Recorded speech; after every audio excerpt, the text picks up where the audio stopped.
कभी कभी पास्ट में हमारे द्वारा कही गई कुछ बातें भविष्य में दुखों का कारण बन जाती है। इसलिए घर के बड़े बुजुर्ग सलाह देते रहते हैं कि कभी भी अपना भेद दूसरों के सामने नहीं खोलना चाहिए, क्योंकि वह व्यक्ति हमारा भेद जानकर हमें नुकसान पहुंचा सकता है। जाने अनजाने कई बार लोगों से सहानुभूति लेने के चक्कर में गलतियां हो जाती हैं और वही गलती हमारे गले पड़ जाती हैं, जिसे हम चाहकर भी नहीं सुधार पाते और हमारे पास पछताने के अलावा कोई और रास्ता नहीं बचता। इस वीडियो में हम आपको एक कहानी सुनाने वाले हैं और हमें पूरी उम्मीद है कि इस बौद्ध कहानी को सुनकर आप कुछ सीख पाएंगे और उसे अपने जीवन में अमल कर पाएंगे। वीडियो देखने के बाद अगर आपको लग रहा है कि हमसे कुछ बातें छूट रही हो तो आप हमें कमेंट सेक्शन के माध्यम से जरूर बताएं। आइए सबसे पहले कहानी शुरू करते हैं। प्राचीन काल की बात है। सुंदरवन नामक गांव में एक रमेश नाम का व्यक्ति अपने परिवार के साथ निवास करता था। वह बहुत मेहनती था, लेकिन फिर भी उसे मन मुताबिक काम न मिलने के कारण उसकी आर्थिक स्थिति खराब होती जा रही थी। एक दिन उसने अपने मित्र से कहा कि वह बेहद खराब स्थिति में है और उसे काम की तलाश है। अगर उसका मित्र उसे काम ढूंढने में मदद करेगा तो वह हमेशा उसका एहसानमंद रहेगा। रमेश की यह बात सुनकर उसके मित्र के मन में छल कपट जाग गया और उसने कहा कि ठीक है, मैं तुम्हें काम दिला दूंगा, लेकिन वेतन अपनी मर्जी से दूंगा। रमेश अपने मित्र के साथ उसके घर की ओर चल दिया। उसके मित्र ने उसे खेतों में हल चलाने का काम दिया। रमेश मजबूर था, इसलिए उसने यह काम स्वीकार कर लिया। रमेश दिन भर जी तोड़ मेहनत करता था और शाम को उसका मित्र उसे कम पैसे देकर भेज देता था। रमेश को लगता था कि शून्य वेतन से अच्छा तो अच्छा आधा वेतन ही है। रमेश की मजबूरी का फायदा उसके मित्र ने उठाया। अपने मित्र से परेशान होकर रमेश ने अपने कई अन्य जानने वालों को अपनी मजबूरी और आर्थिक स्थिति के बारे में बताया। रमेश की यह हालत सुनकर उसके जानने वाले पीठ पीछे उसका मजाक उड़ाते थे। उसके बाद रमेश और भी ज्यादा दबाव में आ गया। वह दिन रात तनाव में रहने लगा। अपने हालात में सुधार होता हुआ ना देखकर रमेश एक दिन एक बौद्ध भिक्षु के पास पहुंचा और सारी कहानी बताई। उसकी कहानी सुनकर पहले तो बौद्ध भिक्षु मुस्कुराए, फिर उन्होंने रमेश को कहा कि अपनी समस्याएं की जड़ तुम खुद हो और तुम्हें यह पता होता कि तुम्हें कौन सी बात किसको बतानी है, तब तुम इतने तनाव में नहीं आते। मैं तुम्हें ऐसी बातें बताऊंगा जिसे जानकर और अमल करके तुम अपना आधा दुख तो तुरंत ही समाप्त कर लोगे। सबसे पहली और जरूरी बात, अपनी मजबूरी किसी को नहीं बतानी चाहिए, क्योंकि लोग हमारी मजबूरियों के बारे में जानकर उसका फायदा उठाने की कोशिश करते हैं। तुम किसी के सामने यह दिखाते हो कि तुम लाचार हो तो वह तुम्हें अपनी दया का पात्र समझेगा और तुम्हारे पात्र में सहानुभूति ही डालेगा। वह यह सोचेगा कि यह तो मजबूर है, यह मेरे लिए कुछ भी कर सकता है।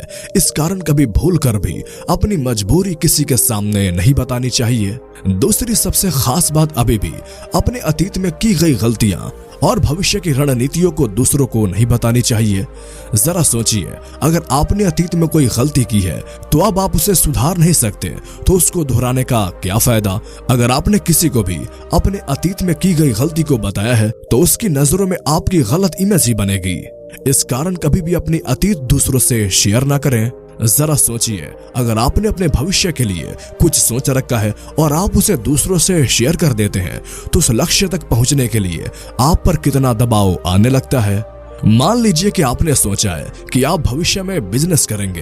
किसी कारणवश अगर आप बिल्कुल नहीं कर पाए तो जिन जिन लोगों को आपने अपना बिजनेस प्लान बता रखा है वह समय बीतने पर आपसे सवाल करेंगे और आप पर दबाव बनाने का प्रयास करेंगे। आपके लिए तनाव का कारण बन सकती है, इसलिए ऐसी गलती कभी ना करें। तीसरी महत्वपूर्ण बात जो किसी से नहीं कहनी चाहिए वह है घर में हो रहे झगड़े या घर की अच्छी बुरी बातें। जब किसी बाहर वाले को पता चलता है कि आपके घर में झगड़े हो रहे हों तो पीठ पीछे आपका मजाक बनाया जाएगा।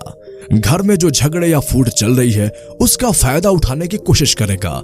अक्सर ऐसा होता है कि लोग अपने परिवार की शिकायतें बाहर पड़ोसियों या मित्रों के सामने करते रहते हैं। यही पड़ोसी और मित्र आपको आपके परिवार के खिलाफ कान भरने लग जाते हैं, जिससे आपके और परिवार के झगड़े सुलझने के बजाय आप उनसे दूर होते चले जाते हैं।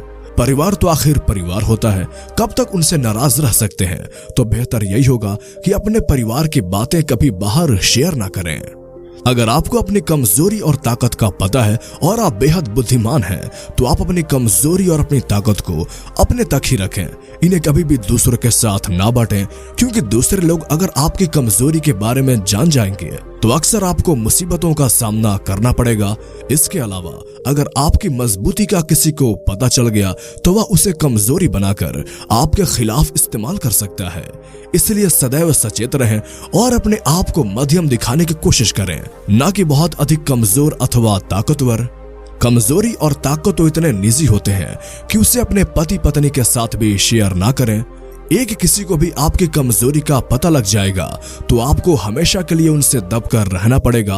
आपकी आर्थिक स्थिति या इनकम का जिक्र कभी भी दूसरों के सामने ना करें। जरा सोचिए, कभी अगर आपने अपने जानने वाले को अपने पैसों के बारे में बता रखा है तो वह जरूरत पड़ने पर सबसे पहले आप ही को बुलाएगा। उसकी मदद ना करने पर आपका संबंध खराब हो सकता है। इसलिए कभी भी भूल कर भी अपनी आमदनी का जिक्र ना करें। कभी भी अपने शत्रु या मित्र के बारे में किसी से बात नहीं करनी चाहिए। अगर आपने किसी दूसरे से अपने मित्रों की जानकारी शेयर की तो वह आपके मित्रों से अपने संबंध स्थापित करके आपको धोखा देने का प्रयास कर सकता है। इसी तरह अपने शत्रुओं की सूची को भी छुपा कर रखना चाहिए, ताकि कभी भी कोई आपके शत्रु के साथ मिलकर आपका नुकसान ना करा दे। इसलिए कभी भी अपने शत्रु या मित्र के बारे में किसी से ना बताएं। अंतिम और सबसे जरूरी बात कि दिया गया दान कभी किसी को ना बताएं। बड़े बुजुर्ग कहते हैं कि अगर दान देकर उसके बारे में लोगों को बताया जाए तो वह सफल नहीं होता। दान को इतना गुप्त रूप से करना चाहिए कि अगर बायां हाथ दान दे रहा है तो दाएं हाथ को भी पता ना चले। यही वह 7 महत्वपूर्ण बातें जो बौद्ध भिक्षु ने रमेश को बताई। इन्हीं सब बातों का अनुसरण करके व्यक्ति सुख शांति से अपना जीवन व्यतीत कर सकते हैं। दोस्तों, हमारा यह वीडियो लाने का मकसद यही है कि आपके अंदर जागरूकता पैदा हो और विवेकशील बनकर एक सच्चे मनुष्य का जीवन जिएं। उम्मीद है आपको यह वीडियो पसंद आया होगा। इसे लाइक जरूर करें और अगर चैनल पे पहली बार आए हैं तो हमारे चैनल को सब्सक्राइब कर लें। इस वीडियो से आपने क्या सीखा हमें कमेंट सेक्शन में लिखकर जरूर बताएं।